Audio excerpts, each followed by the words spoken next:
আসসালামু আলাইকুম বন্ধুরা, আপনারা কেমন আছেন? আশা করি ভালো আছেন। আজ আমি শীত স্পেশাল তেলের পিঠা বানিয়ে দেখাবো। এই পিঠা খেতে খুবই মজা। তাহলে চলুন শুরু করা যাক।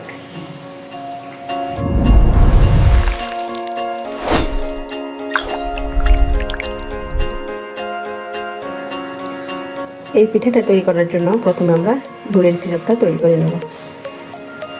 এর জন্য আমরা চায়ের কাপে 1 কাপের গুড় দিয়ে দিলাম।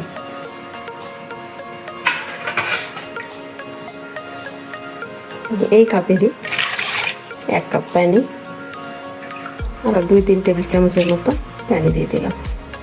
এবার এটা আমরা চুলাতে নিয়ে যাব। আমরা চুলাতে চলে এসেছি। যতক্ষণ না গুড়টা গলে ততক্ষণ এটা জাল দিয়ে দেবো।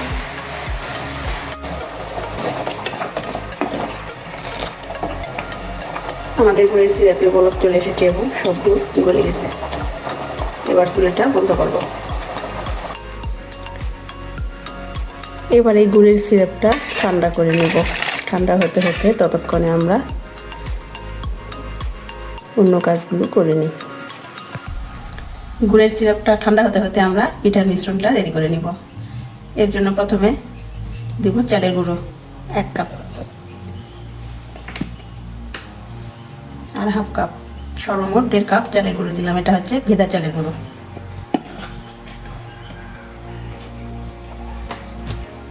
আর ময়দা দিব 1 কাপ।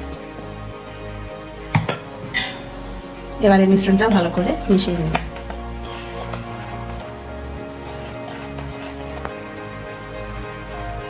আমাদের গুড়ের ঠান্ডা হয়ে গেছে। এরকম এমন চুবানো যায়। এরকম যখন বুঝবেন তখন বুঝবেন এটা রেডি।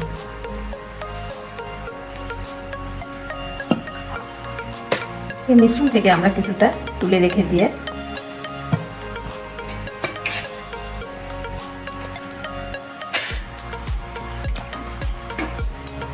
গুড়ের সিরাপটা অল্প অল্প করে দিব আর নেড়ে দেব। এবার এতে 1 চিমটি লবণ দিয়ে দেব। লবণটা দিলে খেতে আরও ভালো হয়। মিষ্টি জিনিসের লবণটা খুব ভালো কাজ করে। যখন দেখবেন কোনো দলা দলা ভাব নেই তখন বুঝবেন আপনার ডোটা একদম রেডি। আপনার কাছে যদি মনে হয় একটু পাতলা হয়েছে তবে একটু আটা দিবেন, আর যদি মনে হয় একটু ঘন হয়েছে তবে একটু পানি গরম করে আবার একই রকমভাবে একটু ঠান্ডা করে দিবেন। তো এবার এই ডোটা আমরা রেস্টে রেখে দেব। এই তেলের পিঠা ভাজার জন্য চুলাতে আমরা একটি গর্তওয়ালা কড়াই বসিয়ে এটি পরিমাণ মতো তেল দিয়ে দিয়েছি। তেলটা গরম হয়ে এসেছে। এবার আমরা পিঠাটা ছাড়বো।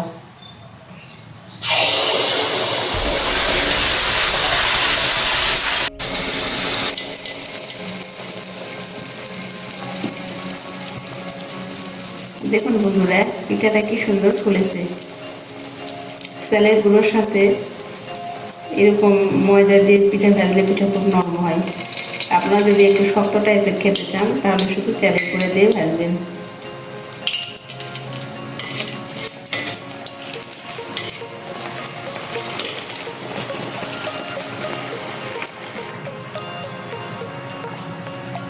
আমাদের পিঠাটা হয়ে গেছে। এবারে তুলে নিব। যখন দেখবেন পিঠার চারপাশে এরকম জালি জালি একটা ভাব দেখা যাবে তখন বুঝবেন পিঠাটা খেতে খুবই মজা হবে।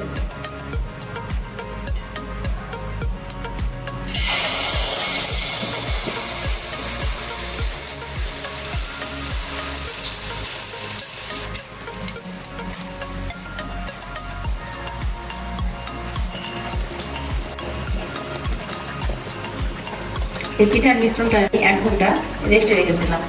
আপনারা 20 মিনিট রেস্টে রাখবেন। আমার হাতে একটু কাজ ছিল বলে একটু দেরিতে পিঠাটা ভাজা হলো।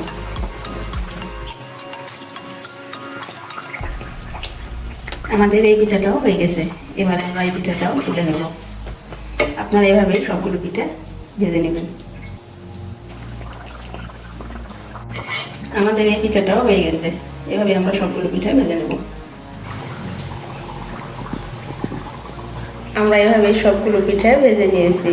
দেখতে খুবই লোভনীয় লেগেছে। আপনারাও এভাবে ভেজে ভেজে খাবেন।